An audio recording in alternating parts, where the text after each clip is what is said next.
Good evening and welcome to the October 28th, 2025 meeting of the Gloucester City Council. This public meeting of the City Council is recorded on Zoom with a link that is posted on the agenda. If you are calling in on a phone, you can press *9 to request to speak. If you are watching on a computer or device, there is a raised hand button that you can tap or press to request to speak. Please use either of these options during oral communications and public hearings to be recognized to speak. If technical difficulties arise and the Zoom link is interrupted during an in-person hybrid meeting of the City Council and a quorum is present, the meeting may continue after efforts have been made to reestablish the link. The minute shall note the interruption. It is the finding of the City of Gloucester that no individual shall be denied equal treatment or opportunity because of their age, ancestry, color, disability, including intellectual and developmental disability, family status, immigration status, gender identity or expression, military status, marital status, national origin, race, religion, sex, or sexual orientation. Tonight we have Ward 1 Councilor Scott Memard, Ward 3 Councilor Marjorie Grace, Councilor at Large Jason Groh, Ward 5 Councilor and Council Vice President Sean Nolan. We have Ward 4 Councilor Frank Majota. We have Councilor at Large Valerie Gilman. And we have Ward 2 Councilor Dylan Benson. And here in attendance in the room is our City Clerk, Grace Poirier. And we also have our CAO, Catherine Schlichty. Remote, we have Kenny Costa, our City Auditor, and we have our CFO, Connor McCorkle. And now we will have a flag salute. Dylan Benson shall lead. Pledge allegiance to the flag of the United States of America and to the republic for which it stands, one nation, under God, indivisible, with liberty and justice for all.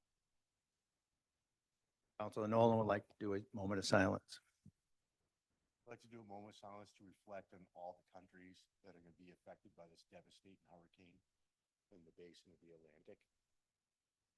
Terrible watching what we've already seen, not knowing what it's going to be tomorrow or the next day.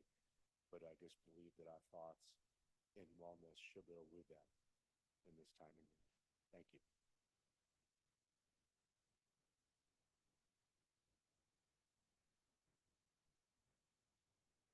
Thank you.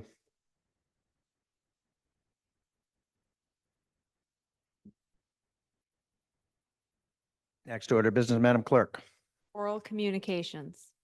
Oral communications. The public shall have the opportunity at every regularly scheduled meeting to be heard under oral communications on matters not appearing on the agenda. Oral communication shall allow any resident and/or property owner and/or business owner who has a request or complaint of any nature relative to city business to appear before the City Council, make their statement without debate, and the City Council will refer matters to the office of the mayor. Person speaking under oral communication shall be limited to 3 minutes or less.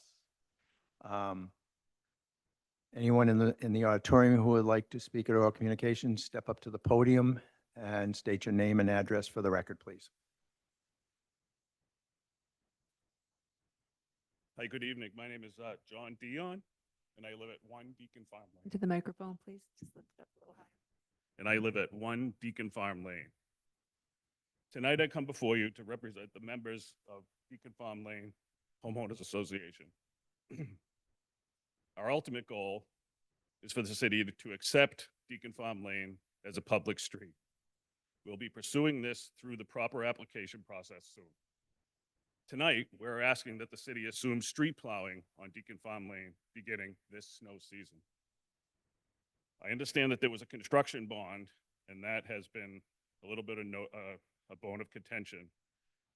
It's my understanding that the construction bond, the original construction bond, expires November 1st, 2025. So that'll be over soon. Deacon Farm Lane is a connecting road from Washington Street to Thornhill, Montvale, and Echo, which are all private roads, those three, with city plowing.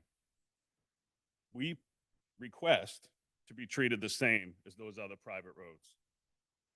Deacon Farm Lane is considerably less steep than the alternative city street, which is Seall Street. If anybody that's driven up Seall Street in the winter knows that it's very steep.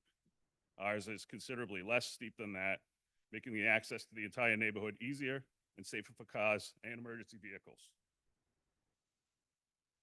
A large and seemingly increasing number of our neighbors from those adjacent streets seem to be choosing to use Deacon Farm Lane to access their streets instead of using Seall. We notice them going up and down. CADA also uses Deacon Farm Lane to, I think, to get to a client that is up on Thornhill. Deacon Farm Lane is easily plowable, take very little time. It's a straight shot up to the intersection with Thornhill and Montvale. The gradual grade allows plowing in both directions, uphill and downhill. The pavement is in excellent condition with no imperfections. It's basically a brand new road that's 2 years old. All right, I understand this isn't necessarily your purview, but we wanted to get it on record and get passed along to the administration, and maybe they can help us out this year. Thank you. Thank you. Anyone else would like to speak at Oral Communications?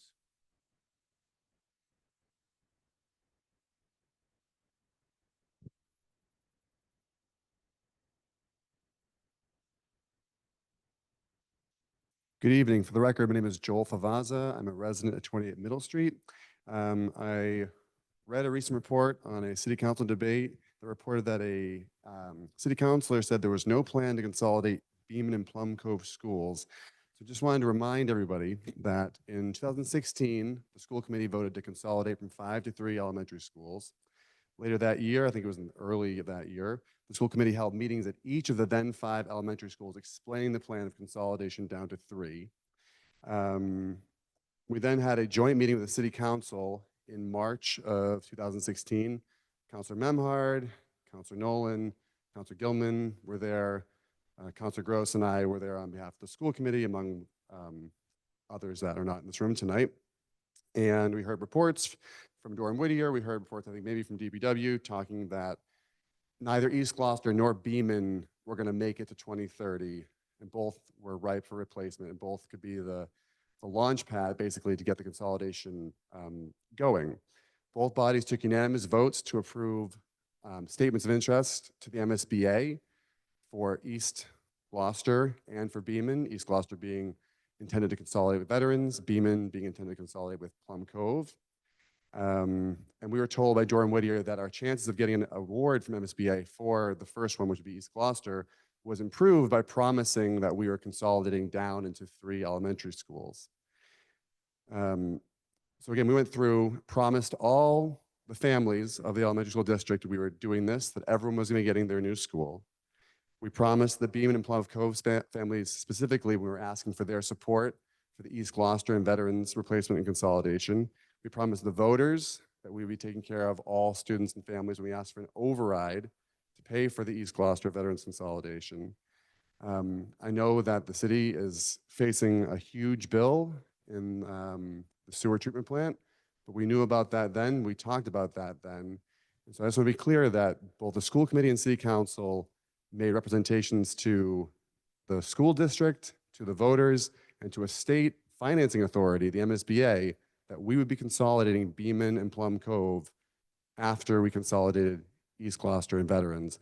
And I hope that we haven't forgotten about that, because those promises were not made lightly, at least on my part, to those families. Thank you. Thank you. Anyone else in the audience?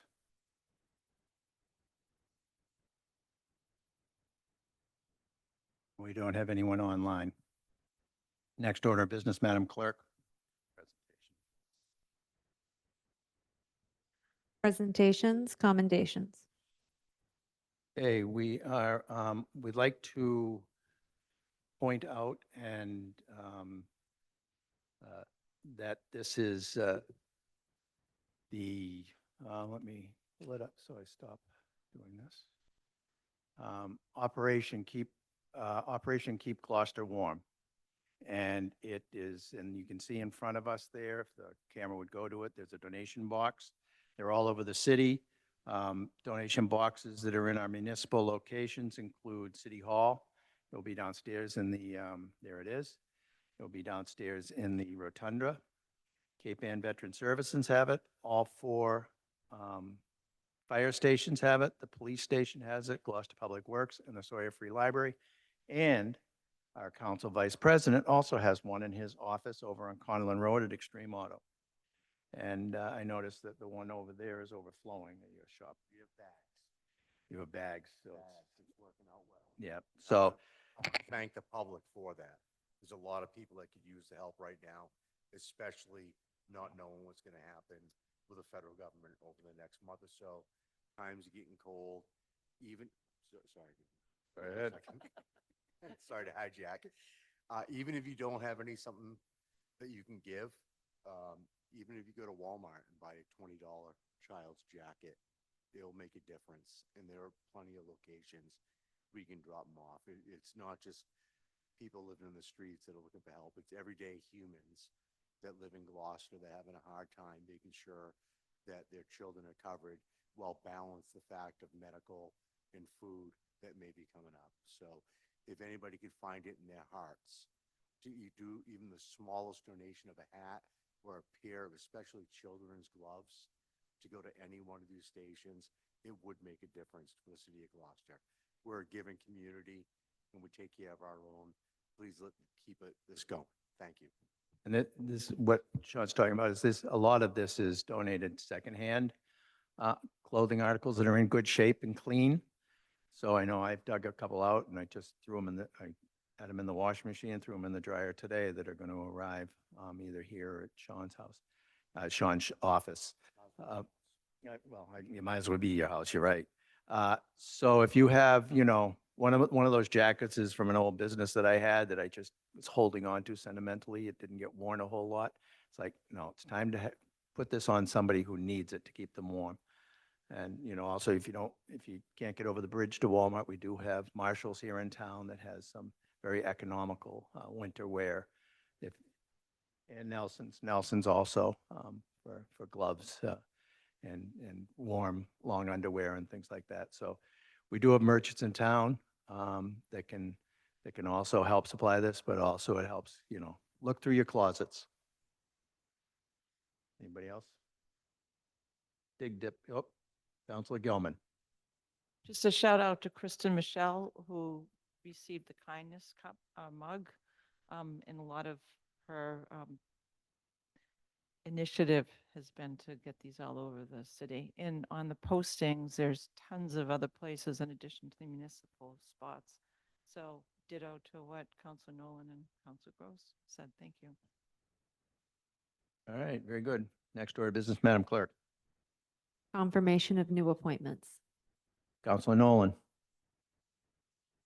First up, we have the City Hall Restoration Commission. Thank you all for coming tonight. John, thank you. Yep. Thank you. On your microphone. We have Anthony Mackey, term to end 2/15/2028. Anthony, you with us tonight? There he is. If you just want to come up and tell us a little bit about yourself, that'd be great.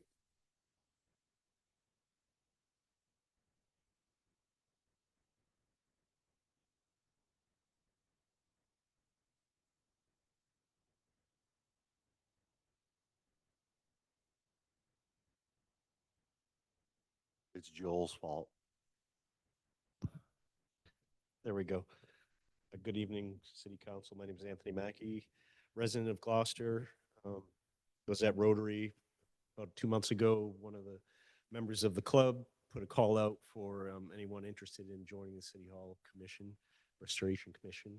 And I followed through, asked him to get me in touch with the right people. He did so. And I'm a registered architect, state of Massachusetts. I have experience with historic buildings, restoration and conversion thereof, and experience with chasing down federal and state historic tax credits for buildings, and know all that goes involved. Resident of Gloucester, not born here, but came in 1976, so that's pretty good, I think. And yeah, I'm excited, if confirmed, to help out the committee understand things and help set priorities. I've already reviewed the report that was done for this building and the priorities that they have. And so as those things move forward, hopefully I can assist the committee understand if there's any questions and offer my own opinions as well. Excellent, thank you. Is there any questions from the council? Jason Grow. First off, thank you very much for stepping up. It's an important building for the city. It's the heart of the city. It's also old and in a lot of ways less than functional for its purpose. Curious how you see maybe looking towards the next 20 to 50 years in terms of modifying its use and making it its best possible self as an active working city hall in addition while also maintaining the the integrity of its history. Right. The big thing I would think is the computer space, housing where the computers are, making sure as 20 to 50 years, we're not sure where technology will go, but the floor plans as they laid out now could be modified slightly to maybe create more rooms, more offices. I know that the Councilor Nolan and I looked at the computer room briefly and noted how it's sort of out of the way and shoved in, but that can be improved. And accessibility is a big issue as we move forward. I know there's a handicap chair access there, but that could be improved too. And then the report seemed to focus on life safety issues, simple things, fire alarms, part of a new building, but not currently a new one in this building, excuse me. Sprinkler system, definite need. Simple life safety, building preservation. There's a lot of records and things that need to be preserved. And just setting the course for the future, I think, is the most important thing, whatever way that is. There's a lot of different things that I see in buildings now, but you have to be careful how you implement those things. You want to keep the fabric the same as the building is and just keep everything good. Thank you, Anthony. Counselor? You forget me already. Yeah, two more meetings, you stuck with me. Anthony, thank you. And my question to you is more of a fun question. Have you had the opportunity to get the grand tour to the top of the tower? And if so, tell us about it. Yeah, I did. Rosa took us up there. Me and a colleague of mine, Jameson Malgeri, went up on the tour, and it was great. I'm afraid of heights. I'll put it out there. So I had to kind of muster up some courage to get up. But once I got to the top of the bell tower, I was relieved to see that there's bird netting. So no birds were going to fly at me, and I wasn't going to fall out of the thing. It was neat to see the bell. The stairs are really neat. There's a name that is everywhere up in the attic and somewhere else. And so we're working on figuring out who that is. Nelson, I think, was the name. But it was really built like many buildings I've seen in the past. Very strong, robust structure, truss work in our attic here. It was interesting to see the old HVAC system was basically a wooden box directly above us. It's still there. There's a lot of things that are unique about this place. It's quite a building. Thank you. Yep. Excellent. Any other councilors like to have a question? Councilor Worthley. Thank you, Councilor Nolan. I just like to speak personally, that I know Anthony personally, and I vouch for his character and his hard work will be really welcomed on this commission. I look forward to seeing the work you do. No, Thank you, Mr. thank you, Counselor. Excellent. Councilor Benson. Thank you. To kind of piggyback on what Councilor Grow was speaking to, and you talked about we talked about the preservation of this building, and how do we, if you could just a little more, how do we continue to preserve this building to be City Hall for 50 years from now, continue to be City Hall? I know some people have thought of something different, but I'm curious of what are your thoughts of what we can do specifically to make sure that this is City Hall many years down the road, whether even we celebrate the 400th, when we celebrate our 500th, none of us will be here, but this will still be City Hall. For sure, 100%. I've heard rumors, some people would like to see it become a museum or a function space or something like that. Great ideas, but you can't replicate what's here in terms of the stone, the wood, the floor, the paint, the memories, the things that have been done in this building. You can't replace it with a new building. You can't replace it with 4 different buildings doing the same purpose. You need a central place, a place that lets everyone know this is where city government works, this is where city government happens. But in terms of making the building best for that purpose, I would say, again, looking back to that report, the electrical system, way outdated as I understand it, and from what I reviewed, start brand new electrical, and when you're relaying something out, leave a chase, leave a space in the wall where wires and pipes can run, won't disrupt things in the future. That can work for data, electrical, plumbing, fire suppression, fire alarms. These are simple kind of code requirements that you need to have in a building with a lot of people.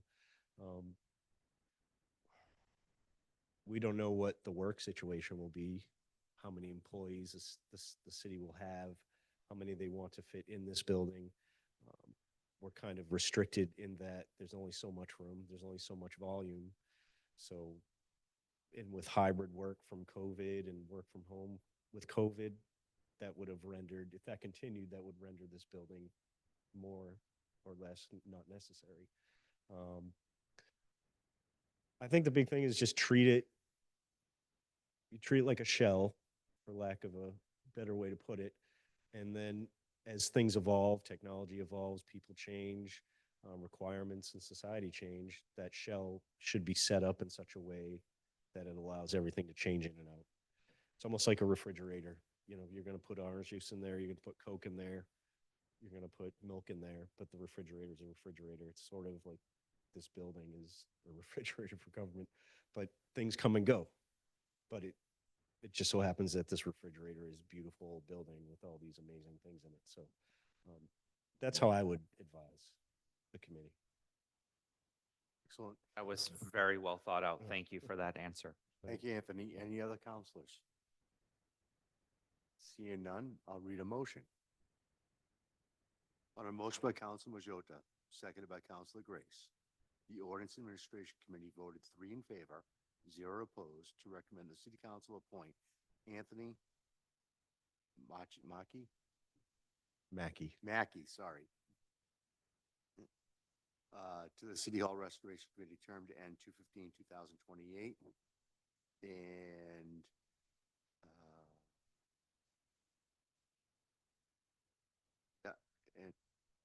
and then I'd like to make a friendly amendment to strike the word committee and insert the word commission. No vote required for the friendly amendment. Just proceed with the regular vote-in. Term to end 2/15/2028, and I so move. Second. Motion made by Councilor Nolan, seconded by Councilor Majota. Discussion. Seeing none, all those in favor? Aye. Opposed? Ayes have it, 9-0. Thank you, Anthony. Thank you. Next up, Councilor Nolan. Next up, we have for the Economic Development and Industrial Corporation, Jonathan Katz, term to end 7/1/2028. Jonathan, how you doing tonight?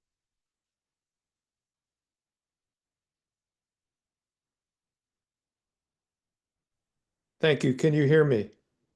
We can, Jonathan. If you just want to tell you a little bit about yourself to the full council, that would be great. Sure, I'd be happy to. So I have a background in real estate, both from a research, as a practitioner, and as a consultant. Early on in my career, I ran a HUD demonstration project on economic development in 12 different cities in New England, and then actually did a dissertation on a comparative case study of 3 cities that tried to attract private investment using different incentives. I went on to work in private real estate development for the Beacon companies, the Beal companies, and the Davis companies over the course of 15 years. And the last 20-plus years, I've been a real estate and strategy consultant for large nonprofits, including the Port at Massport, Harvard, and a 20-year relationship with Partners Healthcare, Mass General, and the Brigham.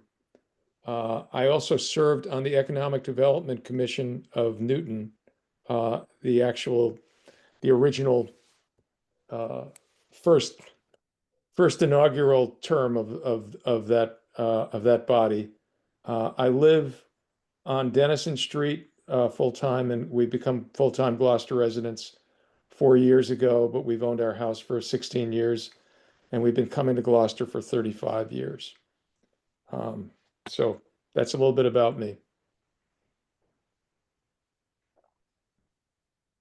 Excellent. Is there any questions from the counselor? We'll start with Counselor Rowe. All right, we'll start with Counselor Benson.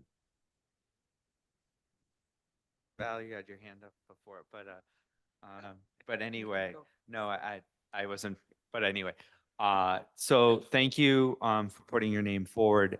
Just a quick question for you, and it's kind of just a large question, but where do you think some of the areas in our community are underutilized? Where are we not seeing development? Where do you think we could support more economic development, more businesses? We're looking at the Blackburn Park specifically, but maybe other places as well that are industrial parks.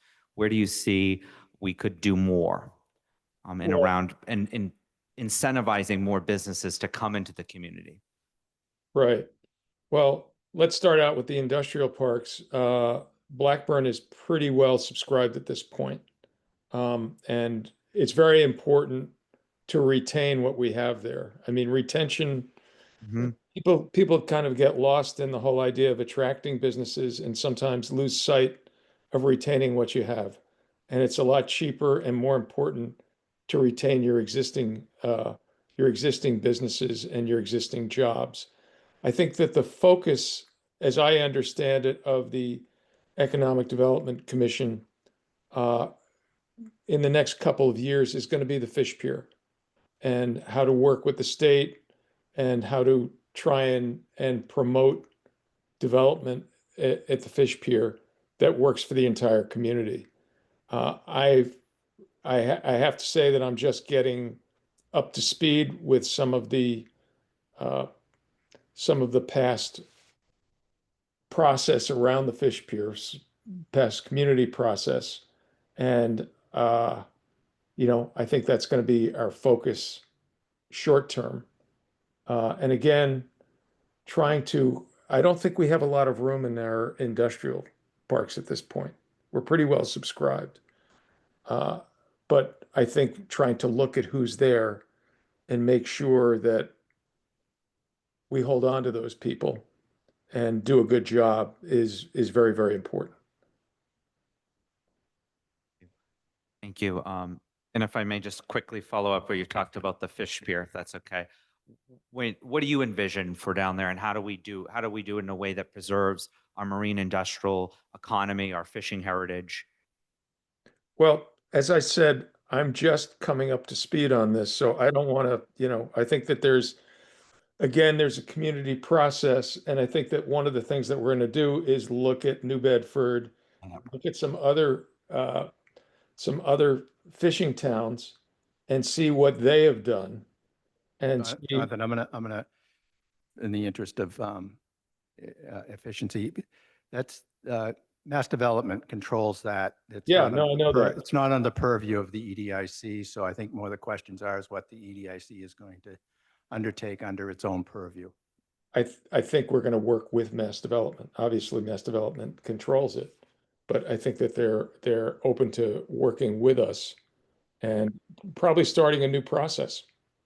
I think that Councilor Benson may have been more leaning towards thinking about that, but also we have a whole bunch of other waterfront that's got private property owners that really need assistance. Thank you, because that's really what I was trying to lean to. Right. Specifically when you said fish pier, I was wasn't sure where we were going with that. So I appreciate the council president putting that in. So yeah, specifically the places that are private property where there is things like falling in, like as we were just talking about, what can we do to support those and continuing to also preserve the historic fishing industry that is down in that area? That's kind of what I'm thinking, specifically, really where I want to pivot that follow-up question. And I know you're trying to get up to speed here, so I won't belabor the point, but I just wanted to see what you're thinking there is what some ways that we can support some of these businesses that really do need help.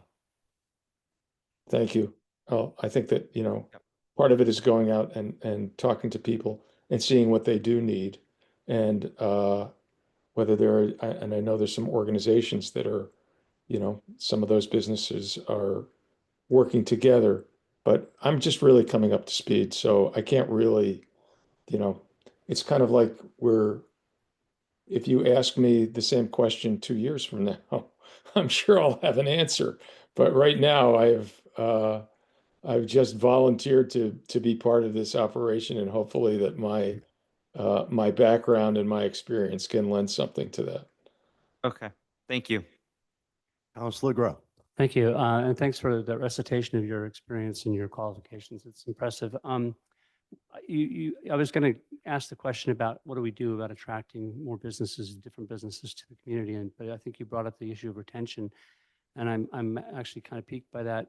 What do you see in your experiences are things that we can do as a community and certainly as a government entity in encouraging that retention? How do we make it less attractive to leave in your experience? Well, I would say there were a couple of, excuse me. There are a couple of things that I found over time. The number one important thing in terms of attracting and keeping industry is infrastructure and making sure that you have up-to-date and competitive infrastructure, whether that's power, whether it's traffic management, whether it's an educated workforce. All of those things are really important in terms of retention. And we're a bit remote. I always say we're on our way to Rockport and Portugal. So we have to make sure that it's easy as possible for people to get here, and that we have a well-trained workforce to be able to accommodate the needs of these companies.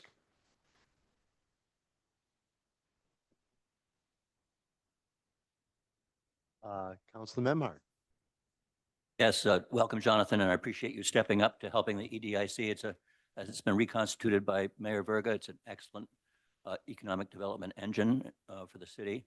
I've worked with Tom Balfe before, who's chairing it currently, and he's doing a really great job.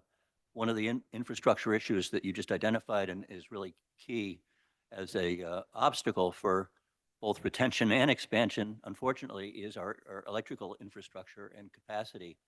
And that's something that the businesses up at Blackburn and throughout Cape Ann have confronted and are dealing with in some depth. So I'm sure that your experience and background will be very valuable in helping them try and work with National Grid and the assessment of what capacity exists and what is needed looking forward in terms of electrical capacity. So again, thank you for serving. Thank you. Any other questions from the board? Councilor Gilman. Thank you, Councilor Nolan. Jonathan, I have a kind of a fun question to ask you. I'm intrigued to ask you what your greatest accomplishment was when you were working in economic development in the city of Newton. I was hoping you were going to say what was my greatest accomplishment in development. In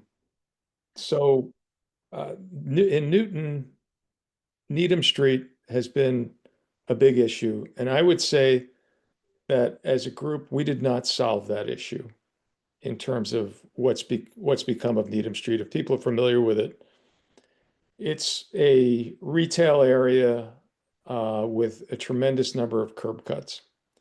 And we were not successful. I'd rather answer the question of what the most successful thing I did in development, which was working with the Brigham and Women's Hospital and Harvard Medical School.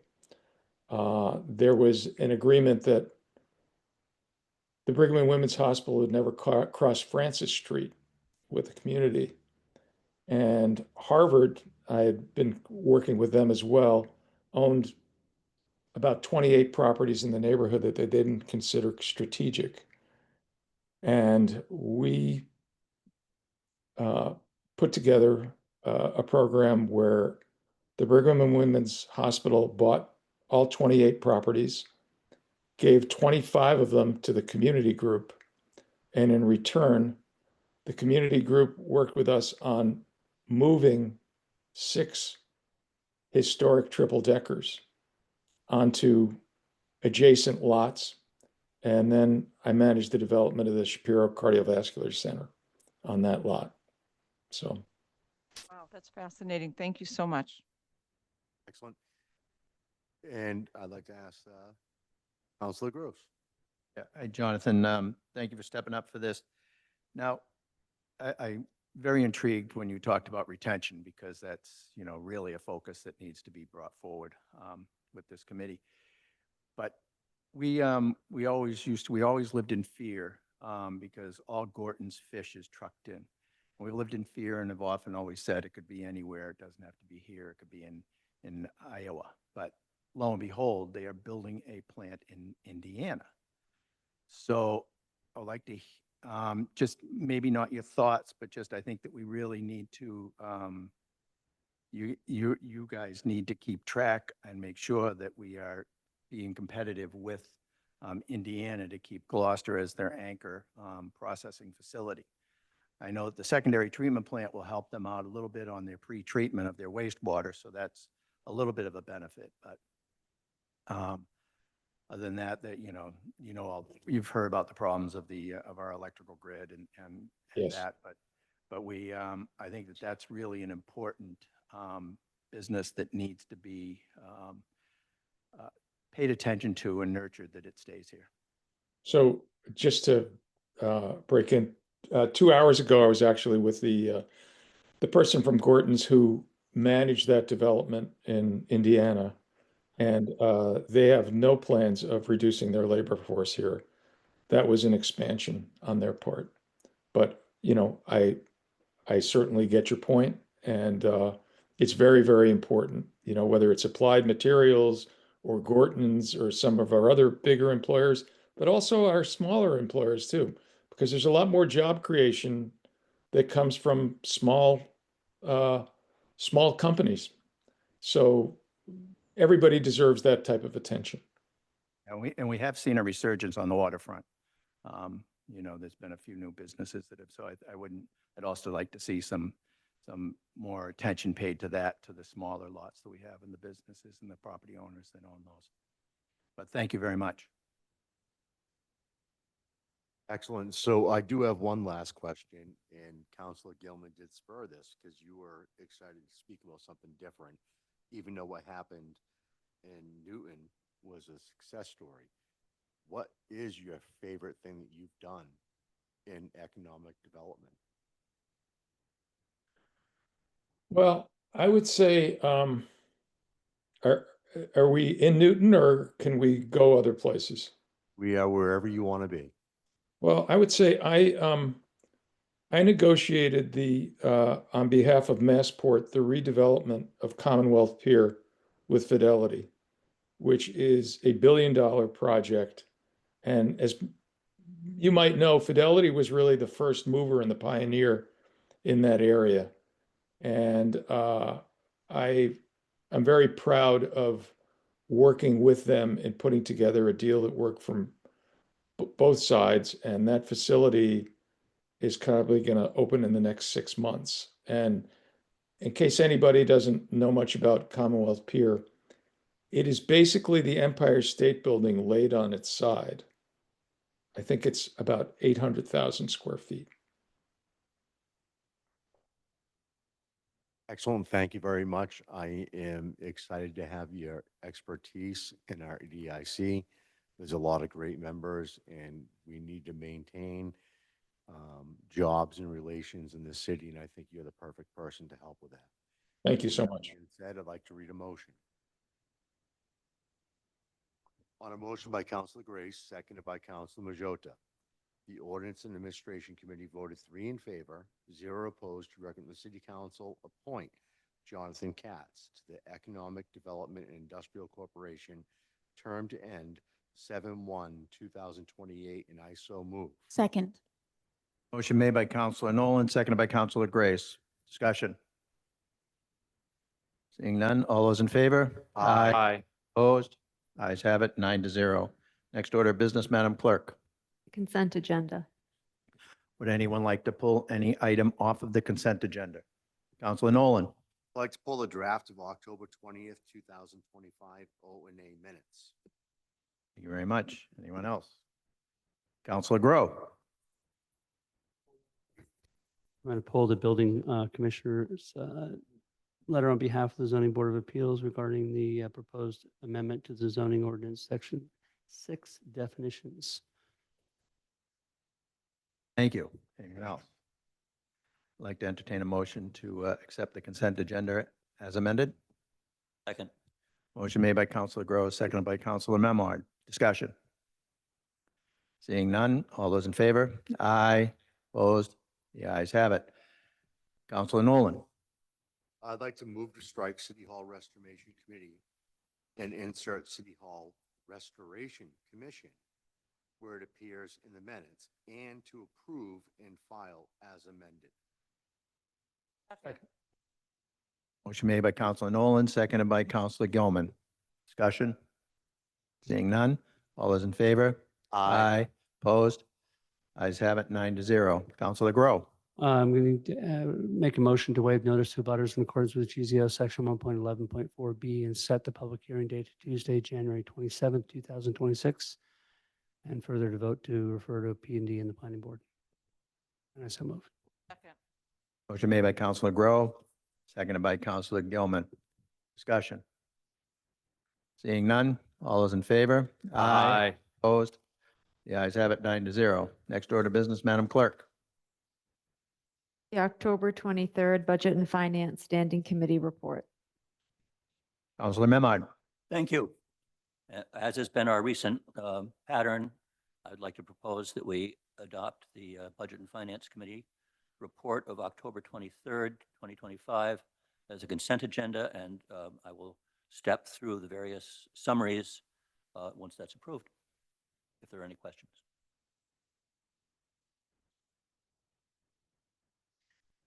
So we need a motion to So accept. moved. Second. Motion made by Counselor Memard, seconded by Counselor Grow. Discussion. Seeing none. Oh, What? I'd like Council Member just to read the. We're, Oh, I thought You- we were ready to vote it. vote it ahead of time to accept it as a consent agenda? Someone wants to pull something off of it. Should we then wait? they We'll could. wait till, Yeah. thank you, Counselor Gilman. Thank you. So we'll wait. Motion's been made and seconded. This is the period of discussion, I guess. Sure. So I'm going to do a summary of our agenda and the motions made. The first item was a memorandum from our city clerk.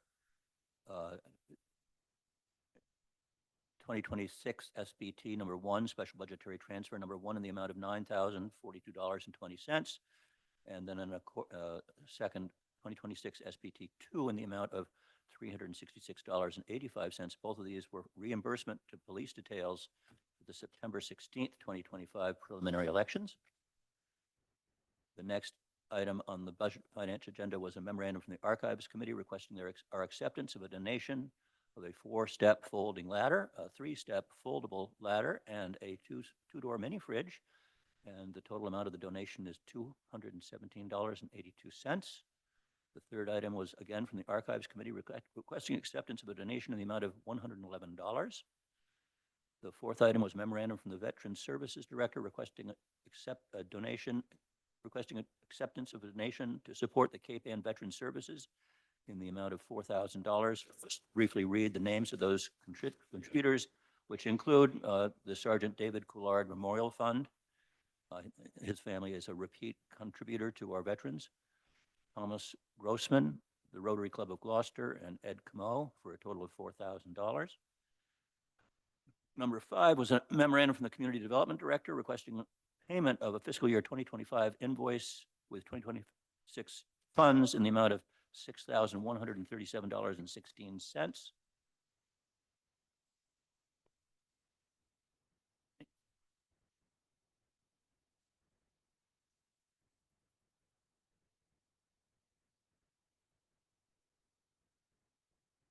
And number 6 is a memorandum from the police chief requesting acceptance of a donation from Endicott College in the amount of $3,490. Item 7 was a memorandum from the general counsel regarding the community impact unit lease agreement with the YMCA of the North Shore. Item number 8 was a memorandum from the superintendent of Gloucester Public Schools requesting our payment of a fiscal year 2025 invoice with fiscal year 2026 funds in the amount of $26,402.51. Item number 9 was a memorandum from the DPW Finance Director requesting payment of a fiscal year 2025 invoice with fiscal year 2026 funds in the amount of $7,055.82. Number 10 was a memorandum from the Library Director, Jenny Benedict, requesting our acceptance of the Massachusetts Technology Collaborative Digital Equity Funding Agreement for number 22670, Amendment 1, in the amount of $100,000. Item number 11 was memorandum from the police chief requesting our acceptance of a donation from 100 Who Care Cape Ann in the amount of $14,693. Thank you. And that concludes the items that we have for your consideration. And I so move acceptance unless there are any questions. Council Member made the motion, Councilor Gross seconded. Is that correct? Originally? All right. Any discussion? Seeing none? All those in favor? Aye. Opposed? Ayes have it. Thank you. 9-0. Next order of business, Madam Clerk. The October 20th Ordinances and Administration Standing Committee Report. Councilor Nolan. So we have CC 2025-044 Benson, City Council petition the state to lower the speed limit on Burnham Street from 30 miles per hour to 15 miles per hour. And I so move. Second. Motion made by Councilor Nolan, seconded by Councilor Gilman. Discussion. Briefly. Councilor Benson. Speak. I won't get too windy for you. Just to go off, this was brought to my attention, like obviously coming in as a first-time counselor, knowing that streets that are not posted are 30 miles an hour. But with that being said, Burnham's Field is near this street. There's also a rink on Burnham Street, as well as a boxing club for kids, and people are passing through both of those crossing. Parents are parking at like the Burnham Street parking lot there, and kids are crossing, and people are going even way above even the 30 miles an hour if we look at the speed there. And with that being said, this is just a really dense neighborhood, and 15 miles an hour really makes sense. Again, with the field there and those two spots there as well. And also the dance studio is on that street as well. Councilor Nolan. On this particular street, I think this is a great idea. It's involved with so much in the neighborhood with businesses and the high impact of no off-street parking. A lot of people visit the area for the fields. It's beautiful down there. And I think this makes sense to lower the speed limit. There was a speed study, and people do speed a lot more than 30 miles per hour. There's a tight turn and very narrow when people are legally parked. So I will be supporting this tonight. Councilor Worthley. Yes, I'd like to commend Councilor Benson for bringing this forward. I drive through this neighborhood regularly and see the same things you see.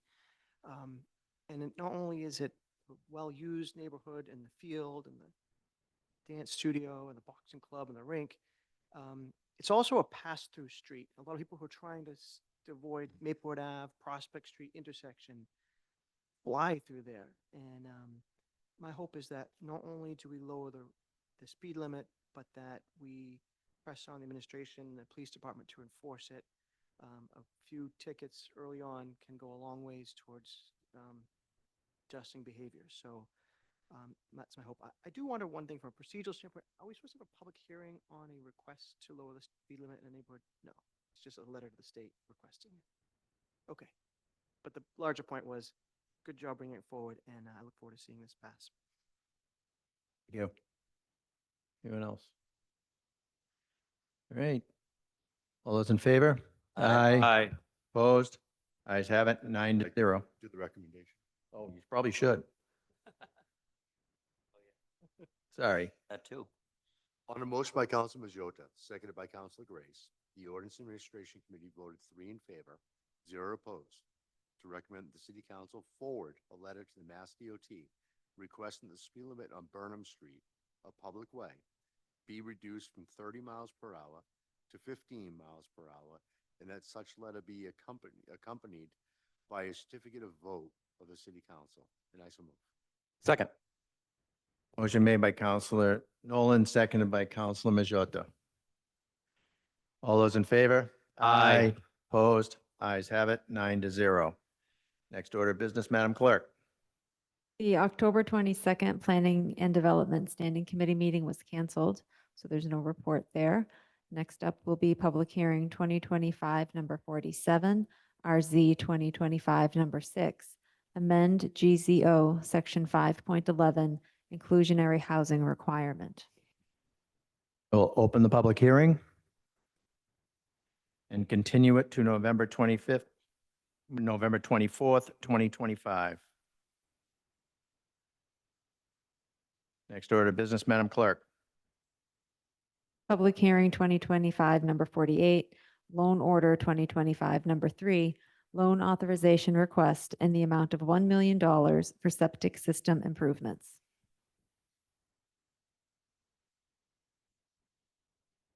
Okay, I will open the public hearing. Those who'd like to speak in favor. CFO is online. You want to speak into it, Catherine, or you want Connor? Up here's Connor. I can speak to it. This is $1 million loan order for our septic loan program for the city. For those that might be unfamiliar with it, it's a program administered by my team in the treasurer's office. It enables the city to provide 0% interest septic loans to homeowners with failed septic systems. It's been successful. It's been around for 20 years, and in the last 5 years, we've upgraded over 50 septic systems with these funds. Okay, anyone else want to speak in favor?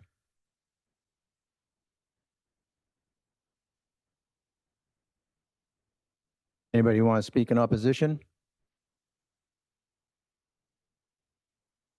Seeing none. Any communications, Madam Clerk? There are none. Questions from the counselors?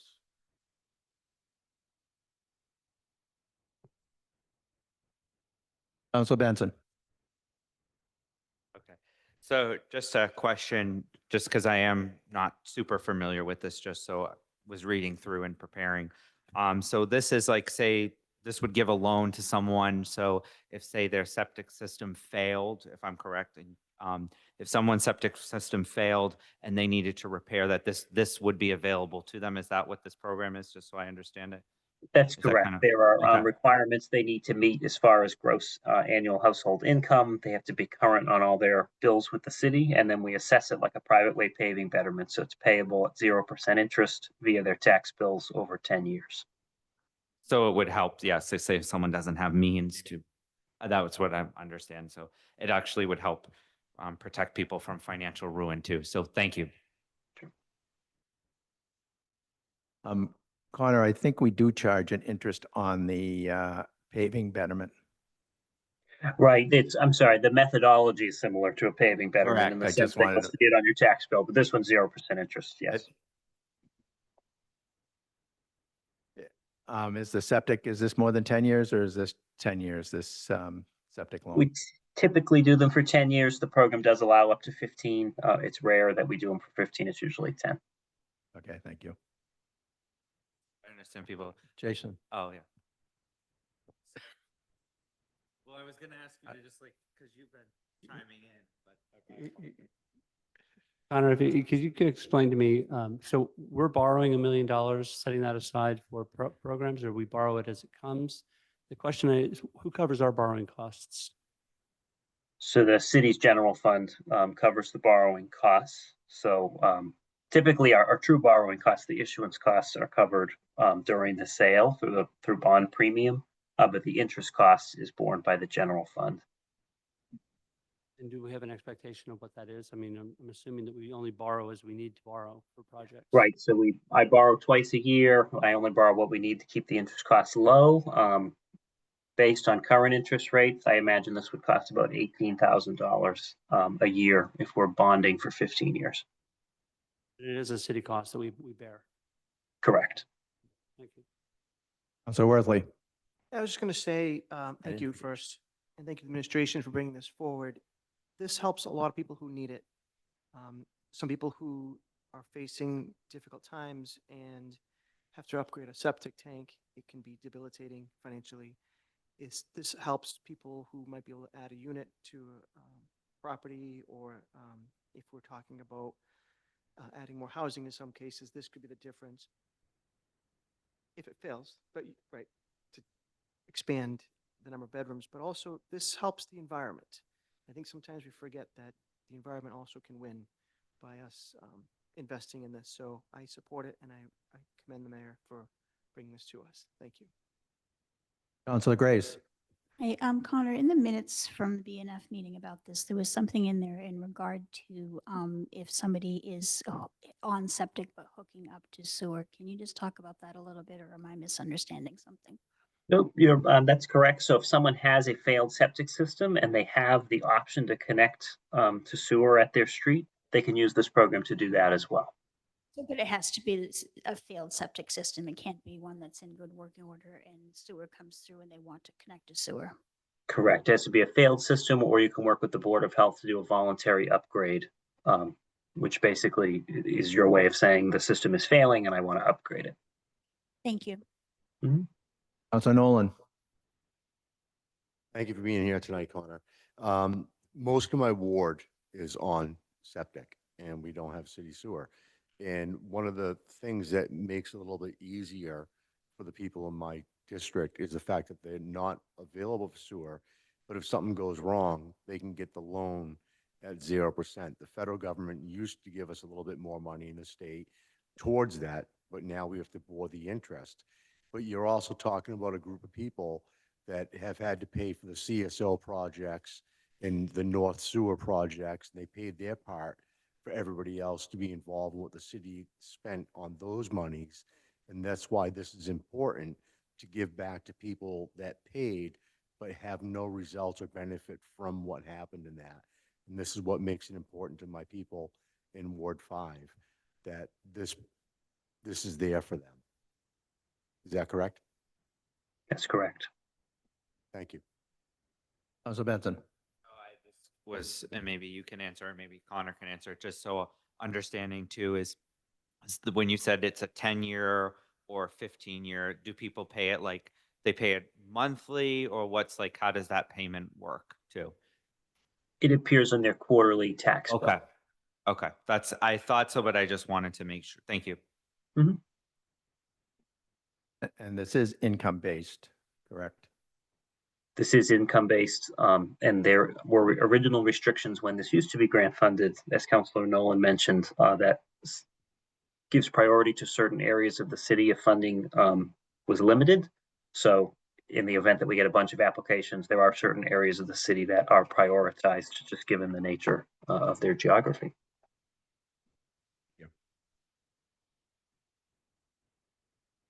Okay. I will close the public hearing.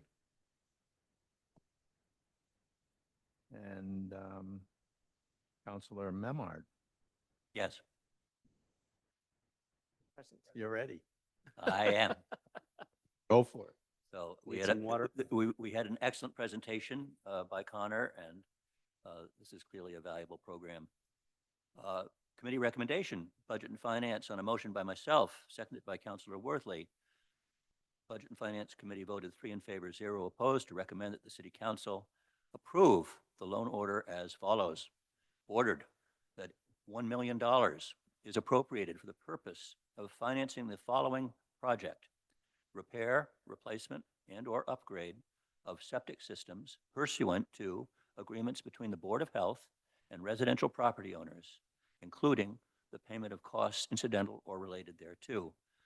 That to meet this appropriation, the treasurer, with the approval of the mayor, is authorized to borrow $1 million and to issue bonds or notes thereof under